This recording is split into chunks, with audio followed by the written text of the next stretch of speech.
আমার নাম ফিরোজ। আমি নওগাঁ জেলা থেকে আসছি রিক্সা চালানোর জন্য।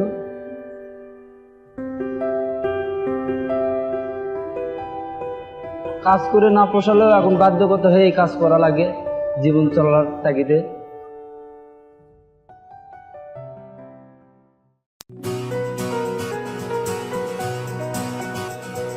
ছোট্ট একটা কাজ যদি করে দেখাও আজ, সাথে আসবে সবাই, তুমি তোলো আওয়াজ। ছোট্ট একটা কাজ যদি করে দেখাও তুমি, হোক না যতই সামান্য